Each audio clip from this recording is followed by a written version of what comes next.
जय हिंद दोस्तों, वेलकम है आपको ज्वाइन आर्मी यूट्यूब चैनल में। दोस्तों, आज का ये जो प्रैक्टिस होने वाला है, प्रैक्टिस सेट होंगे, इसमें 50 क्वेश्चन होंगे और फुली एग्ज़ाम बेस्ड होंगे। ठीक है, फुली एग्ज़ाम बेस्ड होंगे जिसमें आपको मिलेंगे 50 क्वेश्चन, टोटल 50 क्वेश्चन। और जो सेट होते हैं हमारे, जो जैसे सेट होते हैं उसी के अकॉर्डिंग मिलेंगे, जैसे कि फिजिक्स, केमिस्ट्री, बायो, मैथ और जीके, ये सारे क्वेश्चन मिलेंगे।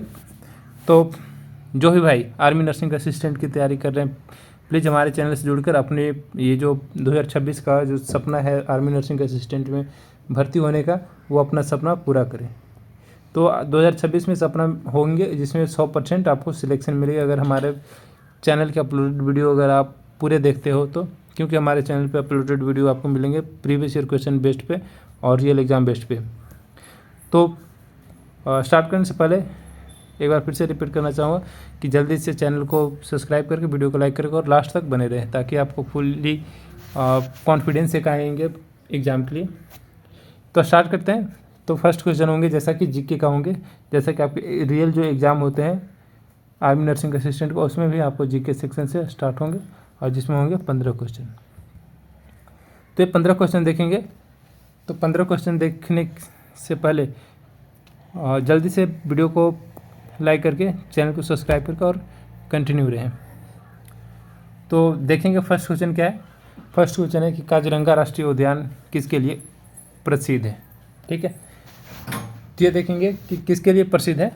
तो ये जो काजीरंगा राष्ट्रीय उद्यान यानी कि काजीरंगा नेशनल पार्क जो फेमस है, वो एक सिंगी गैंडा के लिए फेमस है। ठीक है, तो ये तो हो गया कि ये इसके लिए फेमस है, लेकिन क्वेश्चन ये भी बार बार पूछे जाते हैं कि ये जो काजीरंगा राष्ट्रीय उद्यान है ये किस शहर में है या किस स्टेट में है। ठीक, तो ये चीज़ें आप याद रखना। तो इसका आंसर बता दूं कि ये असम में स्थित है। ये जो काजीरंगा राष्ट्रीय उद्यान है वो असम में स्थित है। ये हो जाएंगे इसका आंसर। अगला क्वेश्चन देखते हैं। अगला क्वेश्चन क्या है कि डेविस कप किस खेल से संबंधित है। ये जो डेविस कप है वो किस खेल से संबंधित है। तो ये बता दूं ये टेनिस से संबंधित है। ठीक है, टेनिस गेम से संबंधित है। और अगर इसी के रिलेटेड अगर दूसरे क्वेश्चन देखें तो क्वेश्चन क्या होंगे कि जो विंबलडन टेनिस चैम्पियनशिप किस देश में होती है। तो ये जो विंबलडन टेनिस चैम्पियनशिप होती है ये इंग्लैंड में होती है। ठीक है, ये हो जाएंगे इसका आंसर। फिर इसके रिलेटेड क्वेश्चन ऐसे आप टेनिस से रिलेटेड क्वेश्चन आते रहते हैं, तो आप इसमें बता भी सकते हो टेनिस में कुल प्लेयर कितने होते हैं। तो जो 4 प्लेयर होते हैं, यानी कि 2 वन साइड से और 2 वन साइड से। ठीक है, तो ये हो जाएंगे इसका आंसर। अगला क्वेश्चन चलते हैं। अगला क्वेश्चन क्या है कि भारत की पहली महिला राष्ट्रपति कौन थी। ये काफ़ी क्वेश्चन पॉपुलर है जीडी के लिए। तो मैंने जीडी में पूछा गया काफ़ी बार और नर्सिंग में पूछा गया, लेकिन मोस्टली ये जीडी में पूछा जाते हैं। तो इसलिए मैंने लेकर आया कि आई होप पूछ ना दे। तो इसके लिए आप भी एक बार रिमाइंड कर ले कि जो भारत की पहली महिला राष्ट्रपति थी वो थी, उनका नाम बताना है कि वो कौन थी। तो वो प्रतिभा पाटिल। ऐसे फुल नेम क्या है, प्रतिभा देवी पाटिल। ठीक है, तो ये फुल नेम है। तो क्वेश्चन क्या आ जाएंगे कि भारत की पहली महिला राष्ट्रपति कौन थी। तो प्रतिभा पाटिल है। ओके, ये हो जाएंगे इसका आंसर। फिर इसके रिलेटेड अगर क्वेश्चन देखें तो क्वेश्चन क्या आ जाएंगे कि भारत के पहले प्रधानमंत्री पूछ सकता है। तो भारत के पहले प्रधानमंत्री जो है वो जवाहरलाल नेहरू हैं। ये हो जाएंगे इसका आंसर। अगला क्वेश्चन देखते हैं। अगला क्वेश्चन है कि संयुक्त राष्ट्र की स्थापना कब हुई थी, यानी कि यूनाइटेड नेशन, ये जो यूनाइटेड नेशन है इसकी स्थापना कब हुई थी ये बताना है। तो संयुक्त राष्ट्र संघ की स्थापना हुई थी 1945 में। ठीक है, यानी कि 1945 में संयुक्त राष्ट्र की स्थापना हुई थी और उसके जस्ट 2 ईयर लेटर। ठीक है, 2 ईयर लेटर हमारा यानी कि प्यारा भारत ये क्या हुआ था, स्वतंत्र हुआ था, यानी कि इंडिपेंडेंस हुआ था। तो ये हो जाएंगे इसका आंसर। तो इसके रिलेटेड अगर क्वेश्चन देखें तो क्वेश्चन ये भी आते हैं बार बार कि संयुक्त राष्ट्र के मुख्यालय कहाँ स्थित है। तो जो संयुक्त राष्ट्र है इसके मुख्यालय न्यूयॉर्क में है, ठीक है, न्यूयॉर्क में। ये हो जाएंगे इसका आंसर। अगला क्वेश्चन देखते हैं। अगला क्वेश्चन क्या है कि सार्क के कितने सदस्य देश हैं। इसमें बताना है कि जो सार्क है उसमें कितने सदस्य देश हैं। ओके, तो आंसर क्या हो जाएगा, आंसर हो जाएगा इसका 8। ये हो जाएंगे इसका आंसर। ओके, तो इसके रिलेटेड और क्या क्वेश्चन पूछे जाते हैं ये देखेंगे। तो सार्क के रिलेटेड अगर क्वेश्चन पूछे जाते हैं तो क्वेश्चन ये होते हैं कि सार्क का मुख्यालय कहाँ स्थित है। तो सार्क का मुख्यालय नेपाल की कैपिटल काठमांडू में स्थित है, ठीक है, काठमांडू में स्थित है सार्क का मुख्यालय। और अगर इसी के रिलेटेड अगर क्वेश्चन कर दे कि सार्क का फुल फॉर्म क्या है, ये जो SAARC, ये जो सार्क है इसका मुख्यालय क्या है, सॉरी इसका मुख्यालय तो काठमांडू हो गया, ये आपने जान लिया। लेकिन अगर पूछ दे कि जो सार्क है, सार्क का फुल फॉर्म क्या है, तो सार्क का फुल फॉर्म होता है, मैं बता देता हूँ, SAARC, ठीक है। तो इसमें आंसर क्या हो जाएगा, साउथ एशियन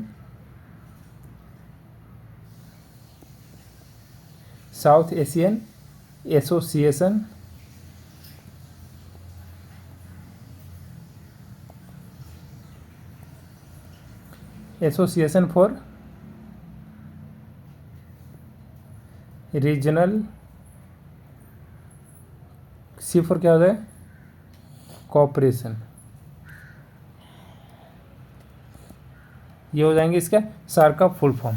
ओके, तो ये हो जाएंगे इसका आंसर। अगर क्वेश्चन क्या था एक कि सार्क के सदस्य देश कितने हैं, तो ये है 8, ठीक है।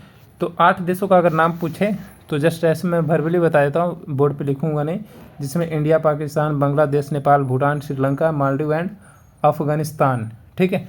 तो ये सारे सार्क का 8 सदस्य देश हैं। और अगर स्थापना पूछे तो स्थापना कब हुई थी, जैसा कि मैंने बता दिया कि 1940 कितना कब हुई थी, 1945 में, ठीक है। ओके, तो ये हो जाएंगे इसका आंसर।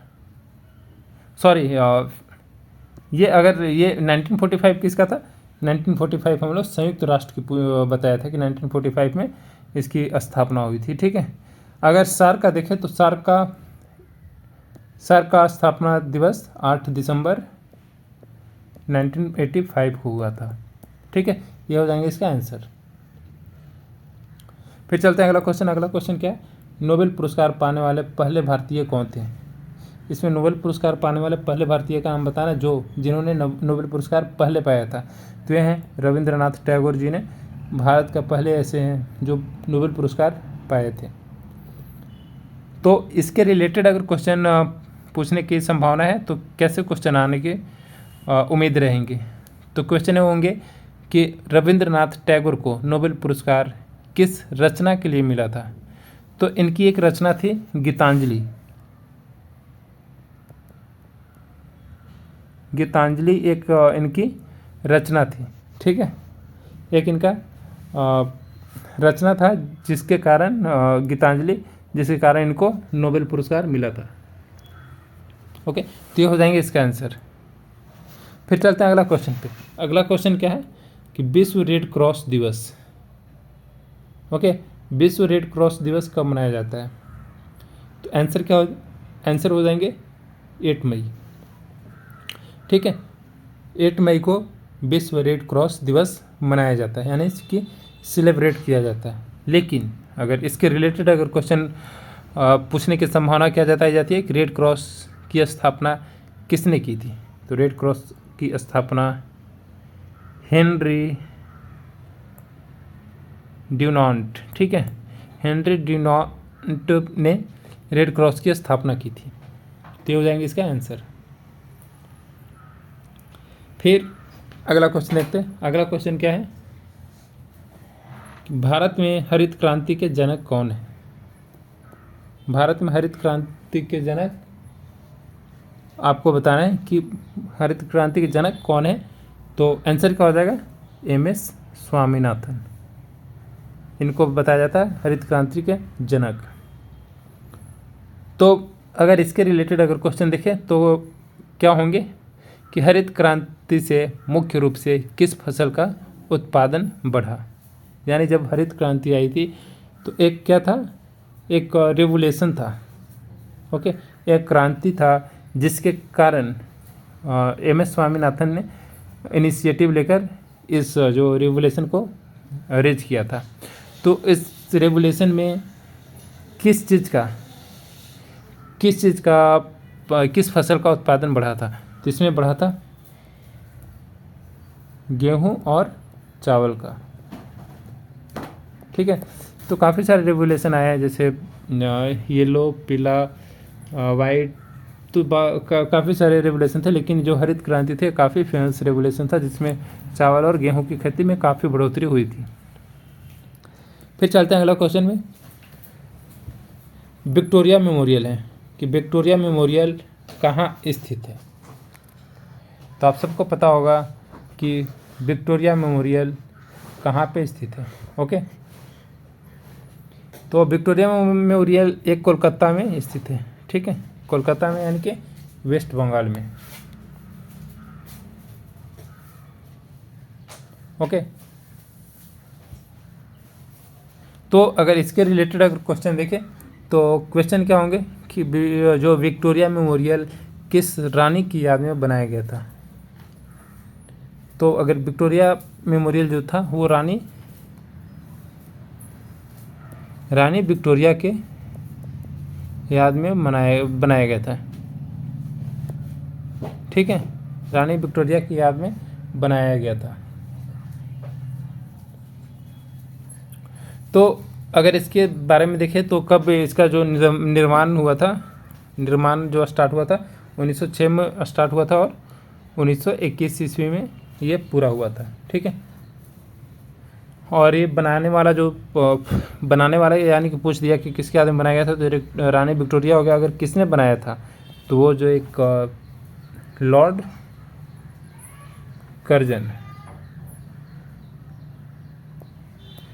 कर्जन ने बनाया था, जो कि भारत का वायसराय उस टाइम था, ठीक है। तो ये क्वेश्चन है। फिर अगला क्वेश्चन देखते हैं कि भारत और पाकिस्तान के बीच शिमला समझौता कब हुआ था, ठीक है।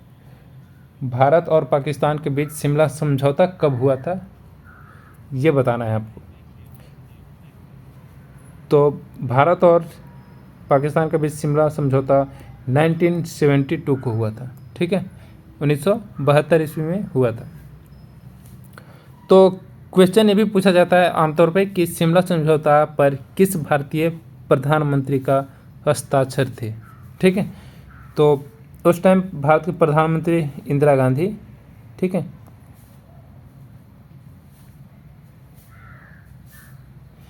उस टाइम भारत के प्रधानमंत्री कौन थी, इंदिरा गांधी।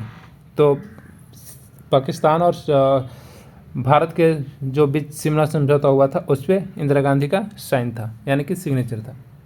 तो ये हो जाएंगे इसका आंसर।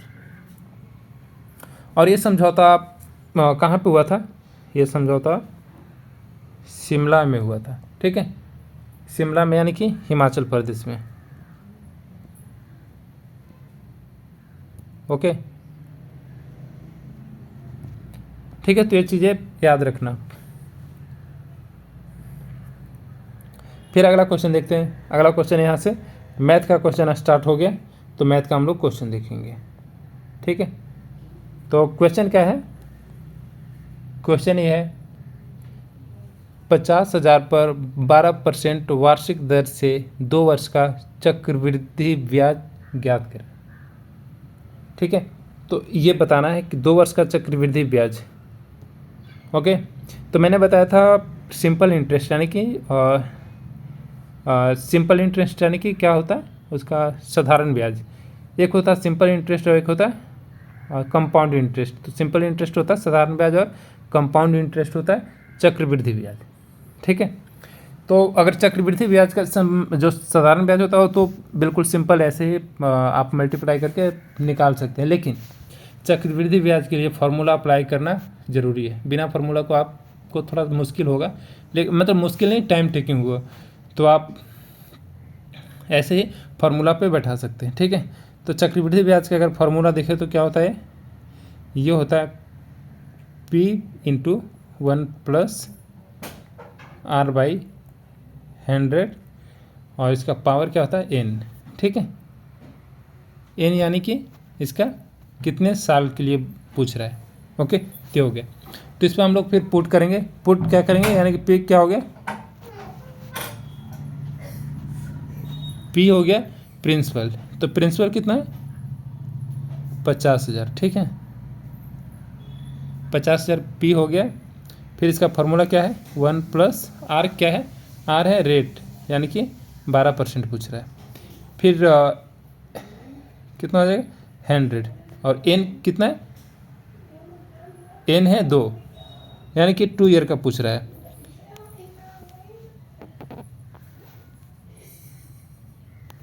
तो फिर इसी फार्मूला पर हम लोग आगे बढ़ेंगे। तो फिर आगे क्या होगा, फिर आगे होगा A = 50,000 1 + 12/100 2। ठीक है, तो A बराबर कितना हो जाएगा, A बराबर हो जाएगा 1.12 के पावर 2 हो जाएगा। ठीक है, ये हो जाएगा।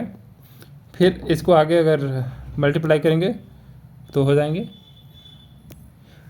इसका आगे क्या हो जाएगा, A = 50,000 × 1.2544। ठीक है, तो A बराबर कितना हो जाएगा, A बराबर हो जाएगा 62,720। ठीक है, तो चक्रवृद्धि ब्याज बराबर क्या होगा, जो हाँ चक्रवृद्धि ब्याज बराबर क्या हो जाएगा यानी कि CI चक्रवृद्धि क्या हो गया, कंपाउंड इंटरेस्ट हो गया। ठीक है, ये क्या हो गया कंपाउंड इंटरेस्ट। तो कंपाउंड इंटरेस्ट बराबर A - P। तो A क्या हो गया, A जो अभी हमारा जो वैल्यू आया है ये हो जाएगा A। ठीक है, तो A बराबर 62,720 - P बराबर क्या हो जाएगा प्रिंसिपल। ठीक है, तो प्रिंसिपल हो गया। तो इसमें से माइनस करेंगे तो कितना, फिर कंपाउंड इंटरेस्ट बराबर कितना आ जाएगा, कंपाउंड इंटरेस्ट बराबर आ जाएगा 12,720। ठीक है, तो ये हो जाएंगे आंसर। ठीक है, तो 12,720 रुपया क्या हो गया आंसर। तो ये हो जाएंगे अपना एग्जैक्ट जो वैल्यू है।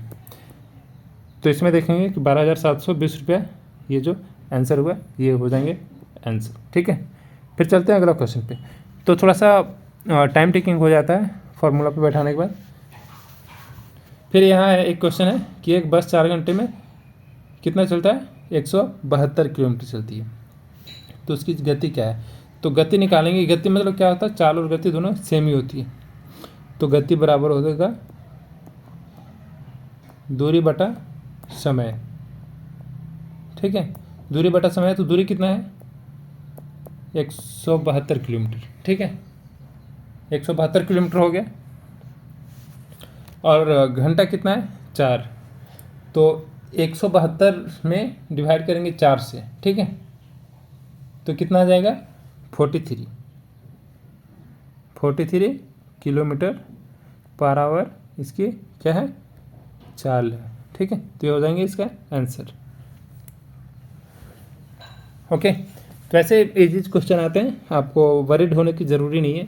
फिर अगला क्वेश्चन है, अगला क्वेश्चन ये है कि पीयूष ने साइकिल 15,360 रुपये में 20% की नुकसान पर बेची है, तो क्रय मूल्य क्या था।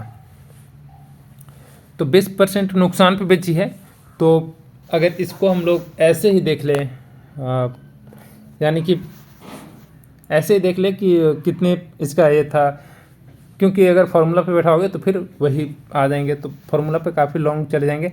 तो हम लोग इसको देखेंगे कि कितना का, ठीक है, यानी कि 15,360 बराबर कितना हो जाएगा, 80%। ठीक है, तो एक बराबर कितना हो जाएगा, यानी ऐसे भी समझ सकते हैं कि जब 15,360 बराबर 80 है, यानी कि 80% है। ठीक है, सिंपल लैंग्वेज में ये समझ सकते हो कि 15,360 बराबर 80% है, तो 100% का वैल्यू क्या होगा, ये भी हम लोग कंसिडर कर सकते हैं ना। तो इसमें ऐसे ही मान सकते हैं, इसको थोड़ा सा हम लोग इसको थोड़ा सा बढ़ा लेते हैं ना, स्क्रीन को बढ़ा लेते हैं। तो ऐसे जान सकते हैं कि पीयूष ने साइकिल कितना 15,360 में 20% के नुकसान पर बेचा, तो क्रय मूल्य क्या था। तो ऐसे मान सकते हैं हम लोग कि 15,360 बराबर 80%, तो 100% का हम लोग को वैल्यू क्या होगा। ठीक है, यानी कि 100% का वैल्यू क्या होगा। ओके, तो हम लोग ऐसे मान सकते हैं कि 100% बराबर 15,360 इंटू 100, ठीक है, बटा 80। तो आगे इसको देखते हैं, आगे हो जाएगा 15,360 बटा कितना हो जाएगा, 80 इंटू 100। ओके, तो 192 कितना हो जाएगा, 192 इंटू 100 बराबर 19,200, ये हो जाएंगे इसका आंसर। ठीक है, यानी कि 19,200 रुपये इसका क्या हो गया, इसका आंसर हो गया। तो ये हो जाएंगे आंसर। ठीक है, ऑप्शन ए हो जाएंगे आंसर। तो काफ़ी इजी क्वेश्चन है, ऐसे क्वेश्चन आते हैं। फिर अगला क्वेश्चन देखते हैं। अगला क्वेश्चन क्या है कि 5 कर्मचारी की औसत आयु, ठीक है, 5 कर्मचारी की औसत आयु 32 वर्ष है, सुपरवाइजर को जोड़ने पर औसत 33 हो जाता है, उसकी आयु क्या है। ठीक है, तो ऐसे ऐसे इजी क्वेश्चन आते रहते हैं। तो ये भी थोड़ा सा टाइम टेकिंग होगा, लेकिन काफ़ी इजी क्वेश्चन है। ठीक है, क्योंकि जब एवरेज आप पढ़ोगे ना, तो एवरेज में ये सब क्वेश्चन आपको मिलेंगे और काफ़ी इजी हो जाएंगे। तो हम लोग देखेंगे 5 कर्मचारी की आयु कितना है, 5 वर्कर। ठीक है, 5 वर्कर की आयु कितना है, 32 ईयर। ठीक है, तो पहले 5 कर्मचारी के कुल आयु कितना हो जाएगा, तो 5 इंटू 32 करेंगे तो कितना हो जाएगा, 160। ठीक है, 160 हो जाएंगे। तो अब सुपरवाइजर को जोड़ने पर कुल व्यक्ति कितना हो जाएगा, 6 हो जाएंगे। ठीक है, तो नई औसत आयु कितना है दिया है, 33 हो जाता है। ठीक है, तो 6 इंटू 33 बराबर 198। ठीक है, आई होप समझ रहे हैं। तो क्या करना है कि इसमें से इसको घटा देंगे तो क्या आ जाएगा, सुपरवाइजर का आयु आ जाएगा, सुपरवाइजर कितने साल का है, तो 198 माइनस 160 करेंगे तो कितना, सॉरी हाँ, कितना आ जाएगा, कितना आ जाएगा ये, 38 ईयर। ठीक है, तो सुपरवाइजर का कितना साल का है सुपरवाइजर, ये हो गया आंसर 38 ईयर। तो काफ़ी इजी क्वेश्चन, बस थोड़ी सी कॉमन सेंस लगाना है। अगला क्वेश्चन देखते हैं। अगला मैथ का क्वेश्चन है कि 12 आदमी 30 दिन में 4200 रुपये कमाते हैं, तो 24 आदमी 18 दिन में कितनी मजदूरी करेंगे। ये बताना है। तो आंसर क्या हो जाएगा इसका, देखते हैं सॉल्यूशन करके। तो सॉल्यूशन कैसे हो जाएगा कि 12 आदमी 30 दिन में, 12 आदमी 30 दिन में कितना कमाता है, 4200 कमाता है।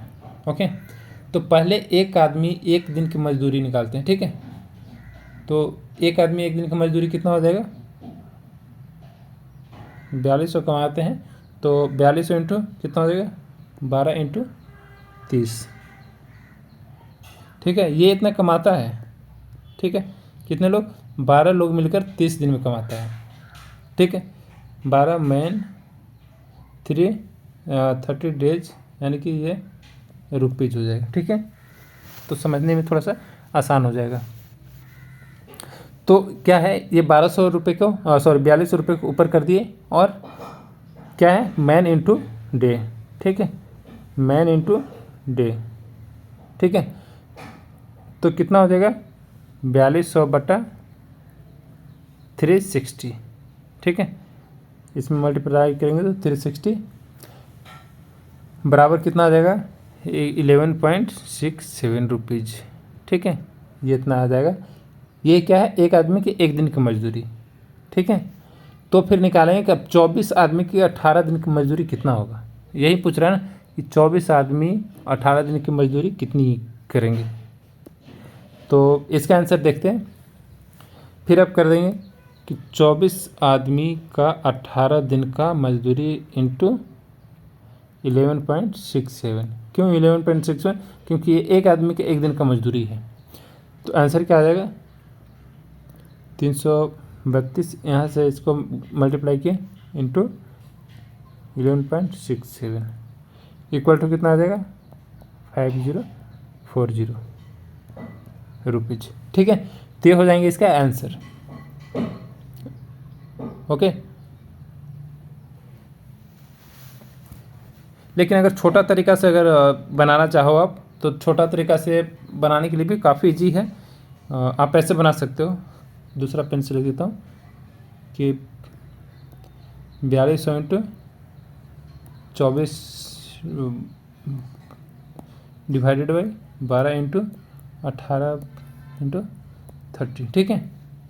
तो 4200 into 2 into 3/5 and 4200 into 6 divided by 5 equal to 5040। ये भी काफ़ी ईजी है, लेकिन थोड़ा सा ये अगर आप बना रहे हो रेगुलर तो आप इजी से बना पाओगे, ठीक है।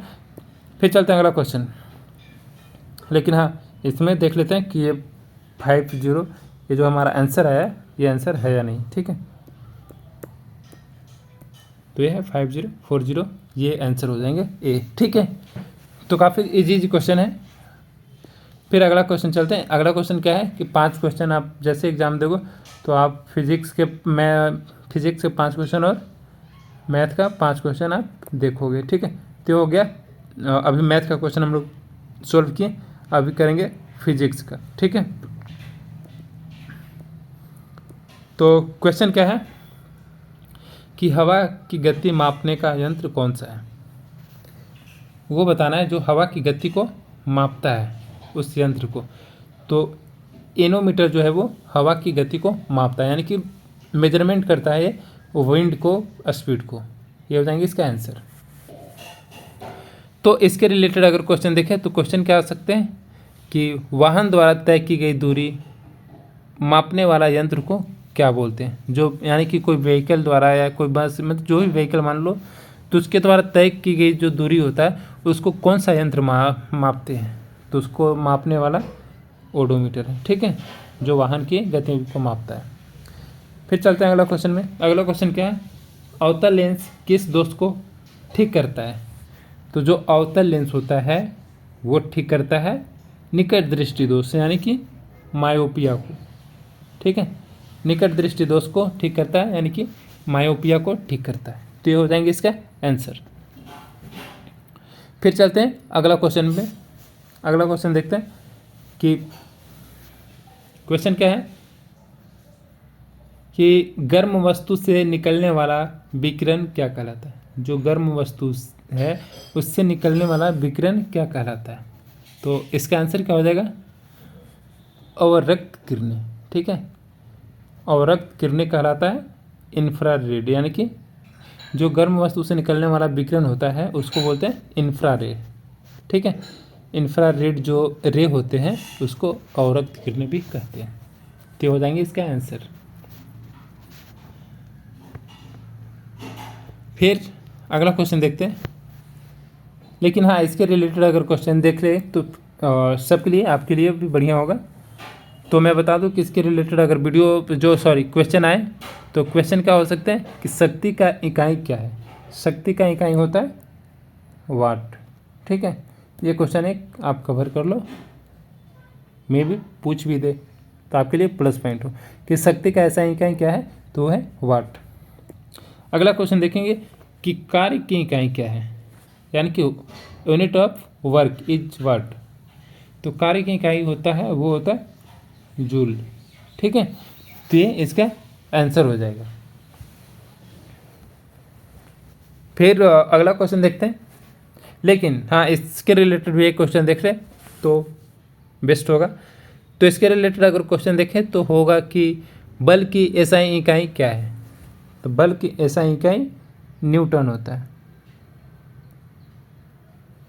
ठीक है, ये हो जाएगा बल का एसआई इकाई। अगला फिर देखते हैं, बिजली के बल्ब का आविष्कार किसने किया था? बिजली का बल्ब का आविष्कार थॉमस एडिसन ने किया था। और अगर इसी के रिलेटेड अगर वीडियो देखें, एक क्वेश्चन देखें तो इसके रिलेटेड एक क्वेश्चन हो जाएंगे कि गुरुत्वाकर्षण की खोज किसने की थी? तो वो हो जाएंगे आइजैक न्यूटन। Isaac Newton. ठीक है, ये हो जाएंगे इसका आंसर।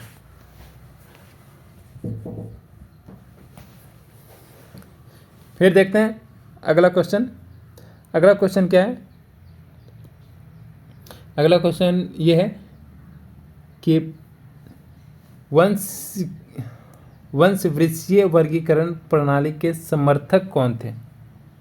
काफ़ी थोड़ा सा मॉडरेट क्वेश्चन है, तो पूछने की चांसेस थोड़ा सा कम होती है, लेकिन इसके रिलेटेड क्वेश्चन आते हैं लेकिन बहुत कम आते हैं।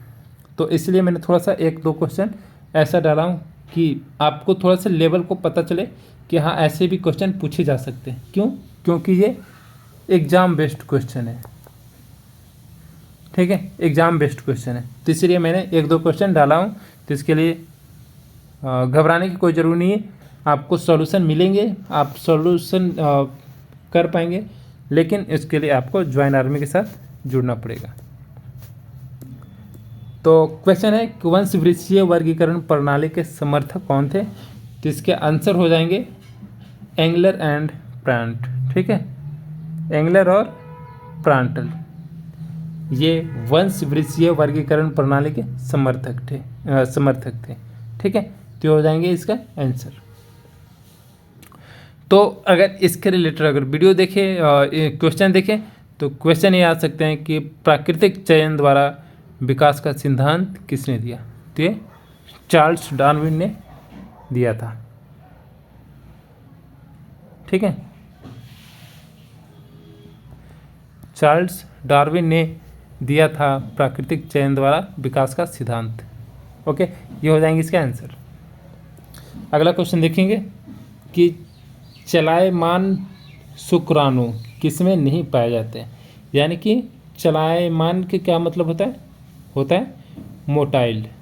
ठीक है, तो जो मोटाइल स्पर्म होते हैं वो किसमें नहीं पाए जाते हैं? ठीक है, तो इसका आंसर क्या हो जाएगा? आंसर हो जाएगा राइजोपस। ओके, तो ये जो राइजोपस है ये एक मेडिकल टर्म है। ठीक है, मेडिकल टर्म है जिसमें होता क्या है कि जो कोई सीमेन एनालिसिस कराता है। ठीक है, सीमेन क्या होता है? जो वीर्य होता है। ठीक है, जो वीर्य होता है यानी कि उसको क्या बोलते हैं? सीमेन।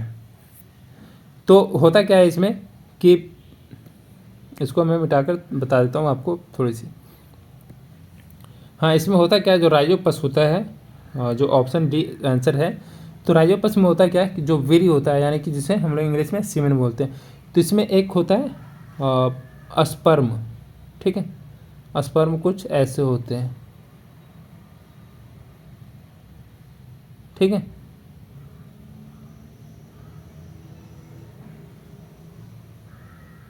तो एक टेल होता है, बॉडी होता है और हेड होता है। ठीक है, तो चलते क्या है, चलते कैसे हैं, ये ऐसे ऐसे हम मोटाइल करते हैं। ठीक है, मतलब ऐसे ऐसे भागते रहते हैं, ऐसे ऐसे तिरछा तिरछा ऐसे भागते रहते हैं। तो जो नहीं भाग रहा है, ऐसे ऐसे भागते रहते हैं।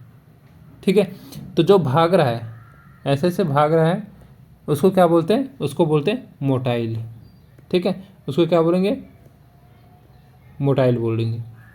ठीक है, कि मोटाइल है, जो भाग रहा है तो उसको बोलेंगे मोटाइल। जो नहीं भाग रहा है, यानी कि सिर्फ हिल रहा है, ठीक है, अपने जगह पे ही सिर्फ ऐसे ऐसे करके हिल रहा है, तो उसको क्या बोलते हैं, उसको बोलते हैं स्लगिश। ठीक है, और जो बिल्कुल मोमेंट ही नहीं कर रहा है, हिल भी नहीं रहा है, भागने की तो बात ही दूर है, हिल भी नहीं रहा है, ऐसे ऐसे हिल भी नहीं रहा है, तो उसको बोलेंगे नन मोटाइल। ठीक है, जो कि यहाँ लिख दे रहा हूँ, नन मोटाइल। तो ठीक है, इतना आप समझ गए हो। अगर पता नहीं चला तो स्क्रीनशॉट ले ले, क्योंकि मैं इरेज कर रहा हूँ, हटा रहा हूँ। तो इसमें क्या होता है कि क्वेश्चन पूछ रहा है कि जो मोटाइल जो स्पर्म है किसमें नहीं पाया जाता है। तो ये जो राइबोपस है एक मेडिकल टर्म है, जैसा कि मैंने बताया कि मेडिकल टर्म में क्या होता है, राइजोपस में मोटाइल, ये मानी कि जो स्पर्म होते हैं ना, वो चलते ही नहीं हैं। तो इसका बीमारी क्या होता है, डॉक्टर बताता है कि इनफर्टिलिटी है। ठीक है, डॉक्टर क्या डायग्नोस करता है कि ये इनफर्टिलिटी का पेशेंट है, यानी कि इसका जो स्पर्म है वो मोटाइल नहीं हो पा रहा है। तो जब तक मोटाइल नहीं होगा तो ये फैलोपियन ट्यूब में जाएगा ही नहीं। तो क्योंकि किसी भी यानी कि जो क्या होता है, जो प्रेग्नेंट होते हैं, फीमेल जो प्रेग्नेंट होते हैं, तो होता क्या है कि उनका एग जो होता है, एग आता है कहाँ से, जो अंडाणु जो बनते हैं, तो वहाँ से एग ट्रेवल करके आता है, और इधर से क्या करता है, स्पर्म जाता है, और यहाँ पे जाकर क्या करता है, फर्टिलाइजेशन करता है, जिसके कारण उसको यानी कि गर्भ जो होते हैं वो पलते हैं। तो इसमें क्या होता है कि मोटाइल होता ही नहीं, तो ये चल नहीं पाता है, तो ये इधर ही यानी कि इधर ही रुक जाता है, इधर ही टूट जाता है। ठीक है, ये इधर ही रुक जाता है, यानी जो स्लगिश भी होते हैं वो इधर ही ऐसे ऐसे हिलते रहते हैं। ठीक है, तो इनके लिए दिक्कत होता है, तो ये हो जाएंगे आंसर। ठीक है, तो मैं भी थोड़ा सा ब्रीफ में चला गया, लेकिन इतना जानने की ज़रूर नहीं है। लेकिन जब आप नर्सिंग असिस्टेंट बनोगे तो उस टाइम ये सारी चीज़ें आपको पढ़ने को मिलेगा। फिर चलते हैं अगला क्वेश्चन। अगला क्वेश्चन है कि मांसपेशियों में लैक्टिक अम्ल कब बनता है, यानी कि जो मसल्स होते हैं हमारे, उसमें लैक्टिक अम्ल कब बनता है, तो ये आंसर बताना है आपको।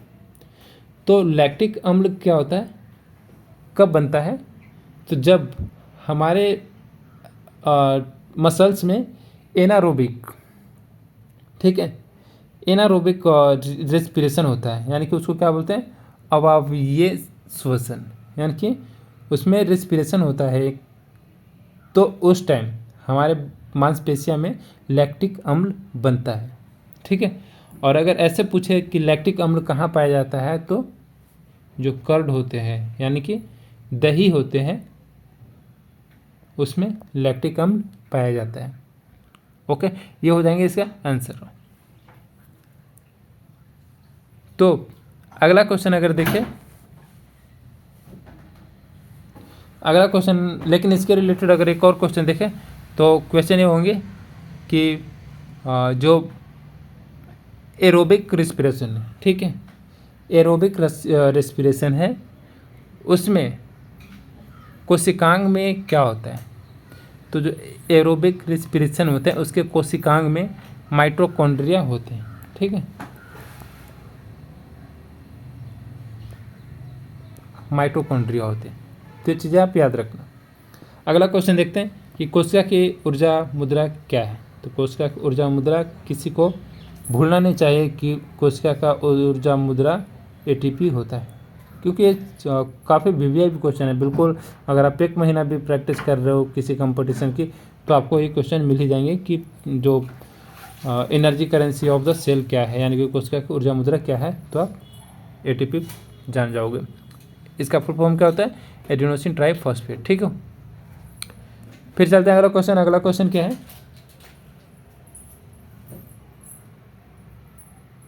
अगला क्वेश्चन ये है कि वंशागति के अध्ययन से संबंधित जीव विज्ञान की शाखा क्या है। जो वंशागति, यानी कि उसको वंशागति को क्या बोलते हैं, हेरेडिटरी। मैंने पहले भी सेट में बताया कि जो वंशागति होती है उसको अध्ययन से संबंधित जीव विज्ञान की शाखा को, यानी कि ब्रांच को क्या बोलेंगे। तो आंसर क्या हो जाएगा, आंसर हो जाएगा अनुवांशिकी, यानी कि जेनेटिक्स। ठीक है, जेनेटिक्स बोलेंगे वंशागति के अध्ययन से संबंधित जीव विज्ञान की शाखा को। तो इसके रिलेटेड अगर क्वेश्चन देखें तो क्वेश्चन क्या आ जाएंगे, क्वेश्चन आ जाएंगे कि वंशागति के मूल इकाई क्या है। तो वंशागति के मूल इकाई जो होती है वो जीन होते हैं। ठीक है, ये हो जाएंगे इसका आंसर।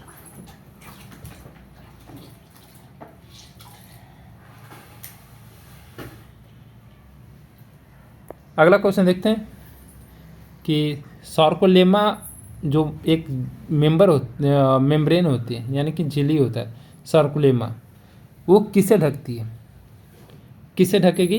तो मस्कुलर फाइबर्स जो होते हैं, यानी कि मांसपेशी तंतु होते हैं, उसको ढकेगी।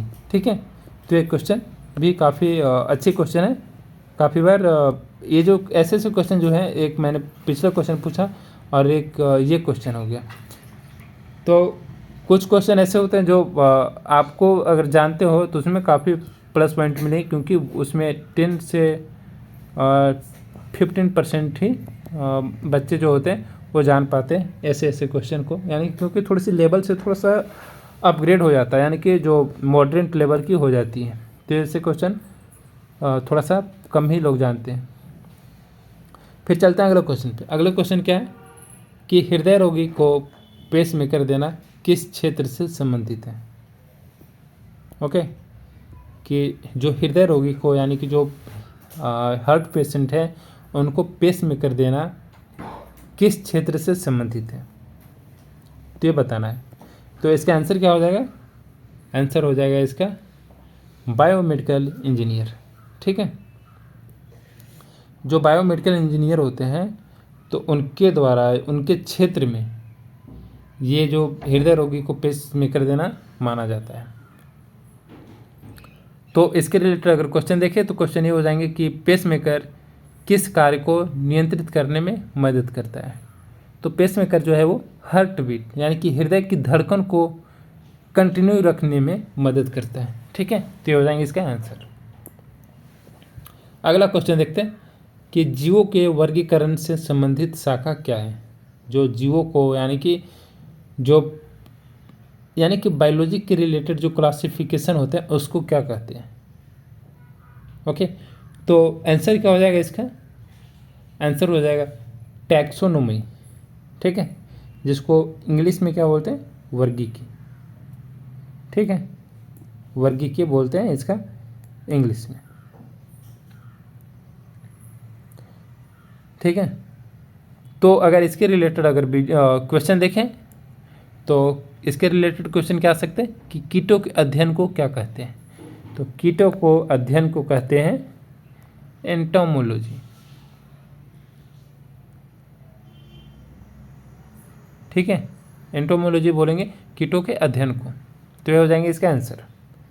अगला क्वेश्चन देखेंगे, ये भी काफ़ी बार क्वेश्चन पूछे गए हैं कि पाश्चुरीकरण। ठीक है, पाश्चुराइजेशन ये क्या है, एक स्टरलाइजेशन टेक्निक है। ठीक है, स्टेरिलाइजेशन का मतलब क्या बोलते हैं, स्टेरिलाइजेशन एक मेडिकल टर्म है जिसमें आप हिंदी में जान सको तो बिल्कुल free from disease, free from bacteria, virus और फंगल, यानी कि बैक्टीरिया, वायरस, फंगल ये सबसे सारे से फ्री है, यानी कि ये सारी चीज़ें नहीं है चीज़ों में, बिल्कुल थोड़ा भी नहीं है। और इवन इसका जो अंडा ये सब भी होते हैं वो भी नहीं है, ठीक है। तो इसको बोलते हैं स्टेरिलाइजेशन। तो जो पास्चुराइजेशन है यानी कि पास्चुरीकरण है, ये एक प्रोसेस है, ठीक है, स्टेरलाइज करने का। तो इसमें क्या चीज़ को स्टेरलाइज करते हैं तो ये हम लोग जानेंगे। तो इसमें होता है, इसमें मिल्क यानी कि दूध जो होते हैं, दूध को हम लोग पास्चुराइजेशन करते हैं, यानी कि पास्चुराइजेशन मतलब दूध को हम लोग पास्चुराइज करने का मतलब क्या है कि virus, bacteria, fungal, parasites, mostly क्या होता है दूध में पैरासाइट्स होते हैं, ठीक है, जिसके कारण आप सुने हो कि डायरिया, डिसेंट्री ये सब होने की चांसेस ज़्यादा होता है। यानी कि साल्मोनेला, सिजेला, विब्रियो ये सब भी, ये तो बैक्टीरिया हैं, लेकिन ये सभी होते हैं जो ऐसे बोलते हैं, साल्मोनेला, सिजेला और विब्रियो, ठीक है। तो ये सारी चीज़ें होने की चांसेस होता है, इसीलिए हम लोग क्या करते हैं, दूधों को पास्चुराइजेशन करते हैं। तो जब भी आप पैकेट का दूध खरीद रहे हो तो उस पर ज़रूर देखना कि पास्चुराइजेशन लिखा ही होगा। बिना पास्चुराइजेशन का दूध मार्केट में आता ही नहीं। तो पास्चुराइजेशन जो है वो 3 डेज का प्रोसेस है, ठीक है। 3 डेज का क्या है, एक 3 डेज का प्रोसेस है जिसमें हम लोग दूधों को पास्चुराइज करते हैं, यानी कि स्टेरिलाइजेशन करते हैं, ठीक है। तो हो जाएंगे इसका आंसर। अगला क्वेश्चन देखें कि पौधों में लचीलापन किस कारण होता है, यानी कि किसी पौधे का लचीलापन ज़्यादा है तो वो किस कारण होते हैं। तो वो होते हैं कोलेनकाइमा, एक टिश्यू होते हैं। तो कोलेनकाइमा जिस पौधे में ज़्यादा होंगे उस पौधे का लचीलापन ज़्यादा होंगे। तो ये जो कोलेनकाइमा जो है टिश्यू, उसी के कारण ये होते हैं, ठीक है। तो ये हो जाएंगे इसका आंसर। तो अगला क्वेश्चन अगर इसके रिलेटेड अगर देखें तो क्वेश्चन क्या हो जाएंगे इसके रिलेटेड अगर क्वेश्चन कि पौधे में पानी के परिवहन के लिए कौन सा ऊतक जिम्मेदार है, यानी कि कौन सा ऊतक जिम्मेदार है। तो मैंने बताया था पहले भी क्या मैंने काफ़ी बार बताया कि जो जल के लिए जो जल का परिवहन होता है वो जाइलम के द्वारा होता है, और जो फूड का परिवहन होता है वो फ्लोएम के द्वारा होता है, ठीक है। तो मैंने काफ़ी बार बताया हूँ क्वेश्चन में। फिर चलते हैं अगला क्वेश्चन पे। अगला क्वेश्चन क्या है कि मानव शरीर में यूरिया कहाँ बनता है। जो मानव शरीर होता है, हमारी ह्यूमन बॉडी होती है, तो उसमें यूरिया का प्रोडक्शन कहाँ पे होता है, तो ये बताना है। तो यूरिया का प्रोडक्शन कहाँ पे होगा यूरिया का प्रोडक्शन लीवर में होता है, ठीक है। जो हमारी बॉडी में यूरिया का प्रोडक्शन वो लीवर में होगा। लेकिन अगर इसके रिलेटेड अगर क्वेश्चन देखें तो ये क्वेश्चन काफ़ी वीवीआईपी है कि कौन सा अंग रक्त से यूरिया को बाहर निकालता है, ठीक है। ये काफ़ी बार क्वेश्चन पूछा भी गया है, इसीलिए मैं बता रहा हूँ। जितने भी अल्टरनेट क्वेश्चन जो मैं बताता हूँ वो कहीं ना कहीं पूछा जाता है, और काफ़ी बार जो मैंने गाइड करता हूँ क्वेश्चन वो काफ़ी बार क्वेश्चन आए हैं, इसीलिए मैंने अपना अनुभव के साथ आपको कोरिलेट करता हूँ और शेयर करता हूँ आपको वीडियो के थ्रू। तो क्वेश्चन क्या है कि मानव शरीर में अमोनिया को यूरिया में कौन सा अंग बदलता है। फर्स्ट क्वेश्चन क्या था इसके रिलेटेड कि फर्स्ट क्वेश्चन ये था कि कौन सा अंग रक्त से यूरिया को बाहर निकालता है। तो शरीर में यूरिया का बनता कहाँ है, तो यकृत में। लेकिन हमारे अंग से यानी कि हमारे जो रक्त से यूरिया बाहर कौन निकालता है, तो वो निकालेगा किडनी। क्यों? क्योंकि यकृत का यानी कि लीवर का काम है क्या, यूरिया बनाना। लेकिन उसको यूटिलाइज करने के बाद जो अवशिष्ट होते हैं, जो बचते हैं, उसको क्या करते हैं हमारी बॉडी में ये जो यूरिया होते हैं काफ़ी टॉक्सिक भी हो जाते हैं ज़्यादा होने पे, तो हमारे बॉडी में किडनी जो है वो निकाल देता है। हमारे जो ब्लड से होता है वो किडनी फिल्टर करके बॉडी से बाहर निकाल देता है। लेकिन उसमें भी एक और क्वेश्चन आ जाएंगे कि मानव शरीर में अमोनिया को यूरिया में कौन सा अंग बदलता है, तो वो लीवर ही है जो अमोनिया को यूरिया में बदल देता है, ठीक है। तो ये चीज़ें क्योंकि अमोनिया जो है वो काफ़ी टॉक्सिक है हमारी बॉडी के लिए, तो हमारी बॉडी में रहना सही नहीं है, इसलिए लीवर क्या करता है, अमोनिया को यूरिया में कन्वर्ट कर देता है। अगला क्वेश्चन देखेंगे। अगला क्वेश्चन है कि निषेचित केंद्रीय कोशिका किसमें विकसित होती है, यानी कि फर्टिलाइज्ड जो सेंट्रल यानी कि केंद्रीय कोशिका किसमें विकसित होती है। तो आंसर क्या हो जाएगा, आंसर हो जाएगा एंडोस्पर्म। ठीक है, एंडोस्पर्म में निषेचित केंद्रीय कोशिका विकसित होती है। तो इसके रिलेटेड अगर क्वेश्चन देखें तो क्वेश्चन आ जाएंगे कि युग्मनज, ठीक है, युग्मनज को इंग्लिश में क्या बोलते हैं, जाइगोट। तो जो युग्मनज जो है किस में विकसित होता है, तो एम्ब्रियो में, एम्ब्रियो यानी कि भ्रूण। ठीक है, तो भ्रूण में विकसित होता है युग्मनज। ठीक है, तो आंसर है। अगला क्वेश्चन है अंडाणु के साइटोप्लाज्म में रस जो सामान्यतः क्या नहीं पाया जाता है। ये चीज़ तीनों चारों में बताना है कि इनमें से क्या नहीं पाया जाता है वो है। ठीक है, तो अंडाणु के साइटोप्लाज्म में सामान्यतः क्या नहीं पाया जाता, तो आंसर क्या हो जाएगा, सेंट्रोसोम जो होते हैं वो अंडाणु के साइटोप्लाज्म में सामान्यतः नहीं पाया जाता है। तो हो जाएंगे इसका आंसर। अगला क्वेश्चन देखते हैं, क्रोमोजोमल सिद्धांत किसने दिया। जो क्रोमोजोमल जो थ्योरी है ये किसने दिया है, तो आंसर क्या हो जाएगा, बोवेरी एंड सटन। ठीक है, बोवेरी और सटन ने क्रोमोजोमल थ्योरी को दिया था। जिन्होंने भी दिया लेकिन बहुत तगड़ा थ्योरी दिया है क्रोमोजोमल थ्योरी। ठीक है, थोड़ा पढ़ना इसके लिए समझना तो थोड़ी मुश्किल है लोगों के लिए, लेकिन पढ़ाई करते करते काफ़ी ईजी हो जाती है। तो जो क्रोमोजोमल थ्योरी होती है उसके रिलेटेड अगर क्वेश्चन एक देखें तो क्वेश्चन ये हो सकते हैं कि डीएनए का पूरा नाम क्या है। और मैंने काफ़ी बार बताया हूँ कि डीएनए का फुल फॉर्म क्या है, वो है डीऑक्सीराइबो न्यूक्लिक एसिड। ओके, ये हो जाएंगे इसका फुल फॉर्म। अगला क्वेश्चन देखेंगे। अगला क्वेश्चन क्या है, अगला क्वेश्चन ये है कि फ्लोएम ऊतक का मुख्य घटक क्या है। जो फ्लोएम होते हैं उसका मुख्य घटक यानी कि मुख्य कंपोनेंट यानी कि मेन कंपोनेंट कौन सी होती है। तो इसका मेन कंपोनेंट क्या होता है ये जानना है। इसका मेन कंपोनेंट होते हैं जो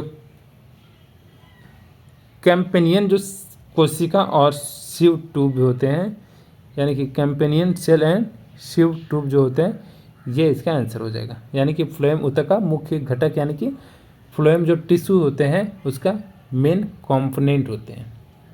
कौन से होते हैं, कैम्पेनियन कोशिकाएं और सिव ट्यूब। ठीक है, तो हो जाएंगे इसका आंसर। अगला देखते हैं क्वेश्चन। अगला क्वेश्चन स्टार्ट हो गया यहाँ से, केमिस्ट्री का है। हम लोग अभी देख रहे थे बायोलॉजी का क्वेश्चन, अभी यहाँ से स्टार्ट हो गया केमिस्ट्री। तो केमिस्ट्री का हम लोग 15 क्वेश्चन देखेंगे 36 से 50 तक, और काफ़ी अच्छी अच्छी क्वेश्चन है। तो आप बिल्कुल लास्ट तक देखें और अपने जो लेवल है उसको इन्हेंस करें, बूस्ट करें, और 2026 के लिए बिल्कुल प्रिपेयर्ड हो जाएं। और ये लास्ट भर्ती एज ए लास्ट भर्ती कंसिडर करना है, और लास्ट भर्ती में आपको यानी 2026 में आपको सिलेक्शन बनाना एक जीत मान लो आप। तो 36 नंबर क्वेश्चन देखेंगे। 36 नंबर क्वेश्चन है जो कि पीरियोडिक टेबल से है। तो काफ़ी अच्छी क्वेश्चन है, एक दो क्वेश्चन आ ही जाते हैं पीरियोडिक टेबल से, लेकिन इसके लिए भी पढ़ना हम लोग को ज़रूरी है। तो क्वेश्चन ये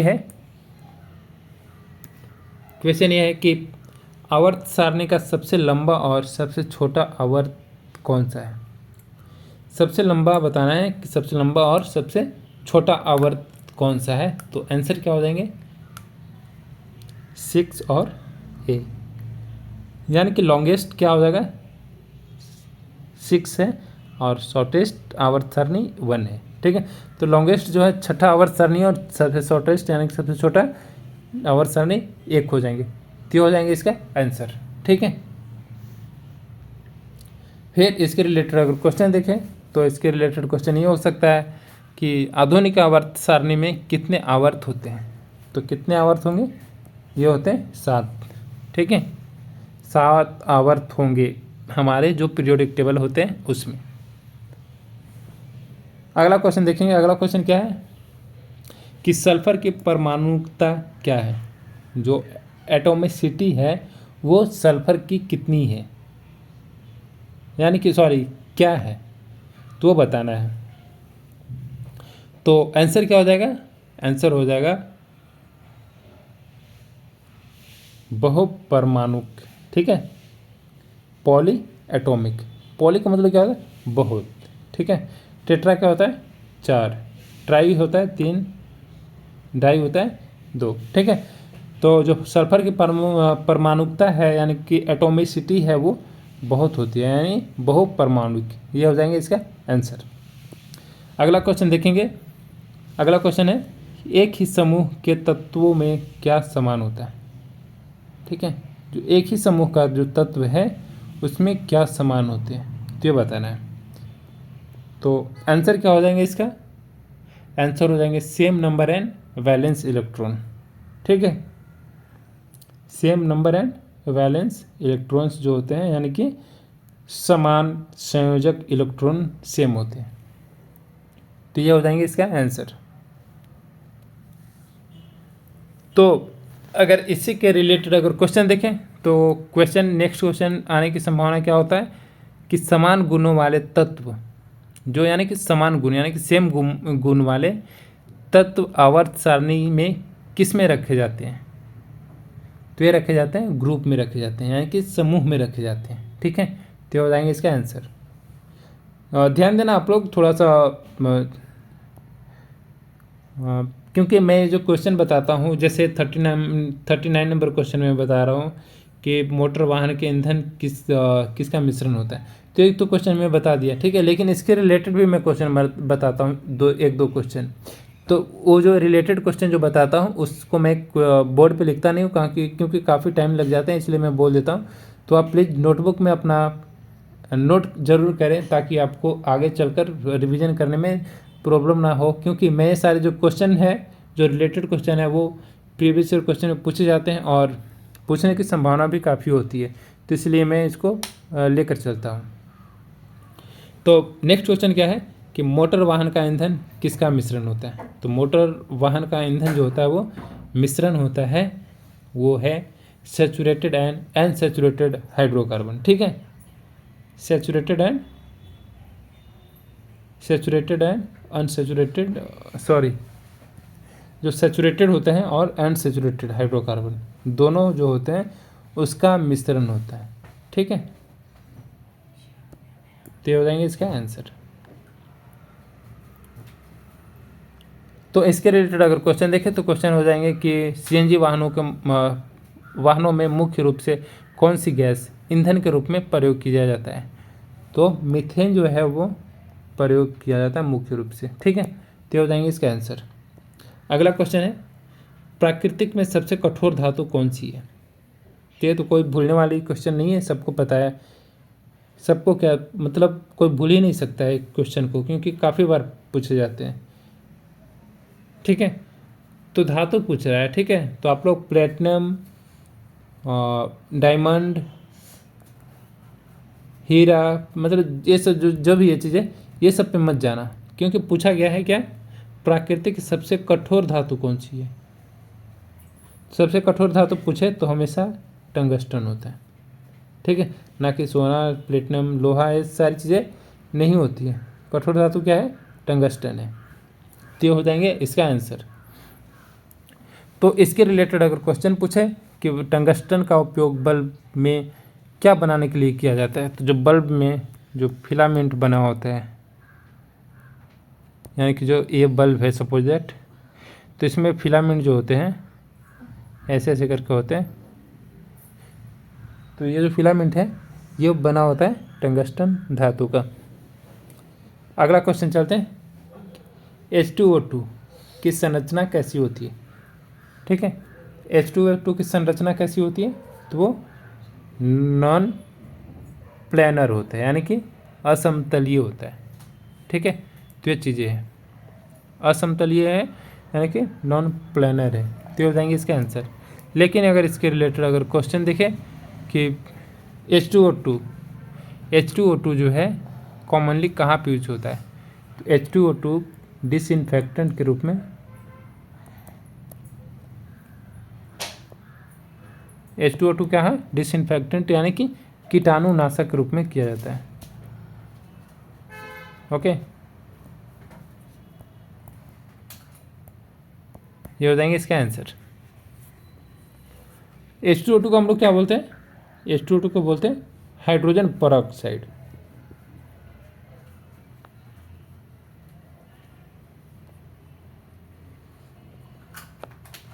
ठीक है, हाइड्रोजन परऑक्साइड बोलते हैं H2O2 को। अगला क्वेश्चन देखते हैं कि सहसंयोजक बंध का सिद्धांत सबसे पहले किसने समझाया? ठीक है, यानी कि सहसंयोजक बंधन का मतलब क्या होता है? Covalent bond. ठीक है, तो कोवैलेंट बॉन्ड यानी कि सहसंयोजक बंधन का सिद्धांत जो होता है, थ्योरी जो होता है, सबसे पहले किसने समझाया था? तो आंसर क्या हो जाएगा? वो हो जाएंगे लुईस। ठीक है, लुईस जो है वो सहसंयोजक बंधन के बॉन्ड को समझाया था। तो इसके रिलेटेड अगर क्वेश्चन देखें तो क्वेश्चन ये हो जाएंगे सहसंयोजक बंध जो होता है किससे बनता है? तो ये जो होता है सहसंयोजक बंधक जो यानी कोवैलेंट बॉन्ड होता है, वो जब इलेक्ट्रॉन शेयर करते हैं, एक दूसरे के साथ शेयर करते हैं। ठीक है, जो इलेक्ट्रॉन जो एक दूसरे के साथ शेयर करते हैं तो कोवैलेंट बॉन्ड बनता है। ठीक है, ये हो जाएंगे आंसर। अगला क्वेश्चन देखेंगे कि हड्डियों का मुख्य घटक क्या है, यानी कि हड्डियों का मेन कंपोनेंट है वो क्या है? तो सबको पता है कि हड्डियों का मुख्य घटक है वो कैल्शियम फॉस्फेट है। ठीक है, कैल्शियम फॉस्फेट है मुख्य घटक। तो ये हो जाएंगे इसका आंसर। और इसके रिलेटेड अगर क्वेश्चन देखें तो क्वेश्चन हो जाएगा कि कौन सा विटामिन कैल्शियम के अवशोषण में मदद करता है? तो सबको पता है कि विटामिन जो डी है वो कैल्शियम के अवशोषण में मदद करता है। ठीक है, यानी कि कैल्शियम के एब्जॉर्प्शन में मदद करता है। जब भी हम लोग कैल्शियम ले रहे हैं तो होता क्या है कि विटामिन डी का बहुत ज़रूरी होता है, क्योंकि विटामिन डी के एब्सेंस में कैल्शियम का एब्जॉर्प्शन हमारे बॉडी में नहीं होता है। फिर चलेंगे अगला क्वेश्चन क्या है? कौन सी धातु ये HCl से अभिक्रिया नहीं करती है? यानी कि HCl का मतलब क्या होता है? हाइड्रोक्लोरिक अम्ल। ठीक है, हाइड्रोक्लोरिक अम्ल यानी कि एसिड। ठीक है, ये हो जाएंगे इसका आंसर। तो पूछ रहा है कि कौन सी धातुएं HCl से अभिक्रिया नहीं करती है? तो आंसर क्या हो जाएगा? सिल्वर एंड जो गोल्ड है, यानी कि सिल्वर का मतलब क्या होता है? चांदी, एंड गोल्ड का सोना।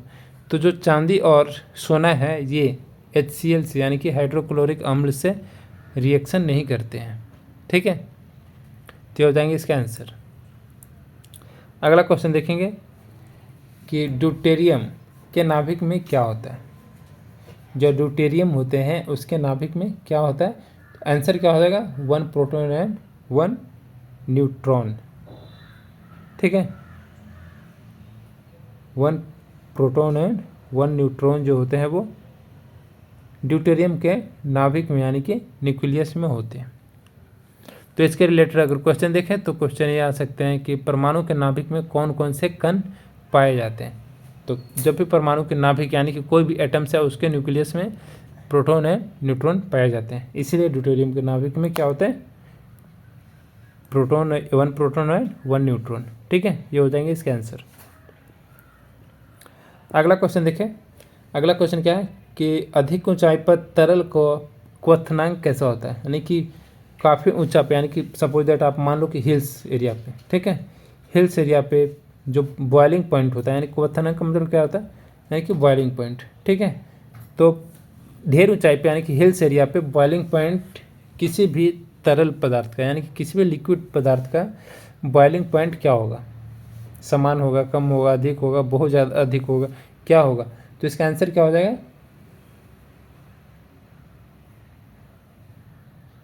अधिक होगा। ठीक है, आंसर क्या होगा? अधिक होगा। ठीक है, तो जब भी हाई एल्टीट्यूड पे क्या होगा? हाई एल्टीट्यूड पे जो लिक्विड मटेरियल है उसका बॉइलिंग पॉइंट क्या हो जाएगा? अधिक हो जाएगा। ठीक है,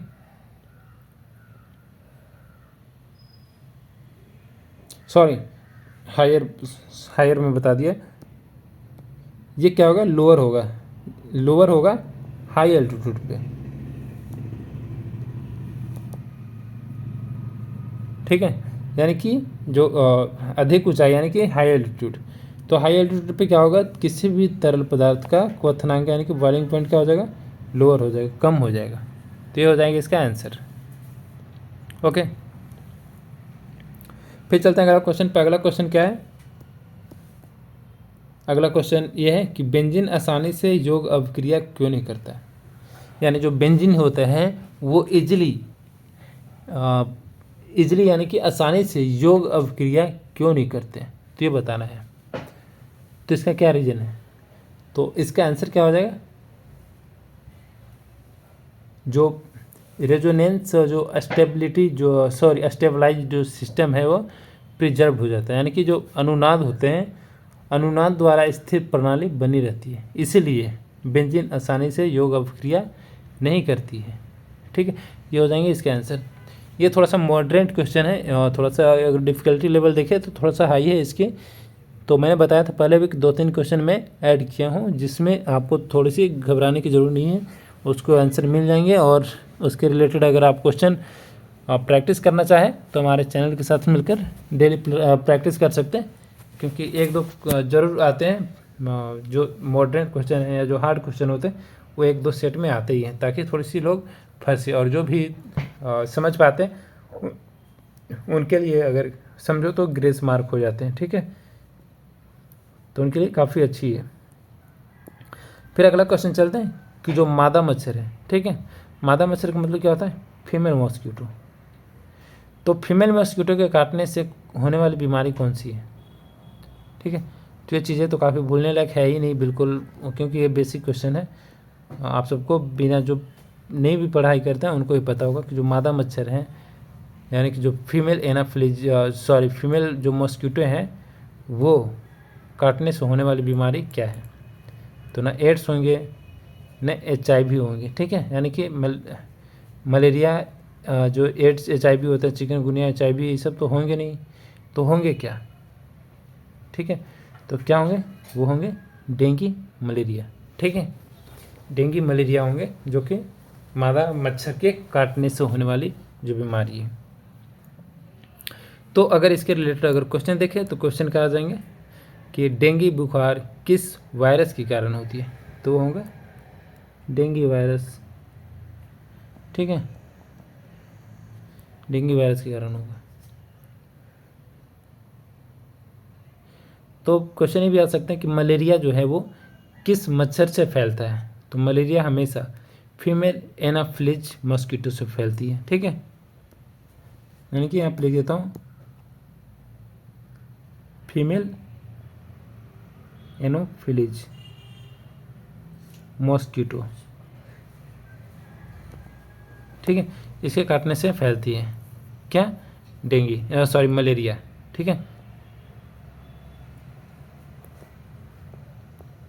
मलेरिया फैलती है वो फीमेल एनाफिलीज मॉस्किटो के काटने से वो फैलती है। अगला क्वेश्चन देखें कि आधुनिक आवर्त सारणी का आधार क्या है? जो बेस है मॉडर्न पीरियोडिक टेबल का, उसका क्या है मॉडर्न? तो इसके आंसर क्या हो जाएंगे? इसका आंसर हो जाएगा एटॉमिक नंबर। जो आधुनिक जो आवर्त सारणी है उसका बेस ही है परमाणु संख्या। ठीक है, परमाणु संख्या के बेस पे ही ये जो आधुनिक आवर्त सारणी है वो समराइज किया गया है, यानी कि उसको व्यवस्थित किया गया है। फिर इसके रिलेटेड अगर क्वेश्चन देखें तो क्वेश्चन ये आ सकते हैं कि आधुनिक आवर्त सारणी किसने दिया? तो ये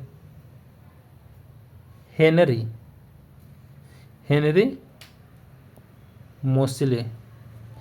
मोसले ने आधुनिक आवर्त सारणी दिया है। ठीक है, ये हो जाएंगे इसका आंसर। अगला क्वेश्चन देखते हैं। अगला क्वेश्चन क्या हो जाएंगे इसका?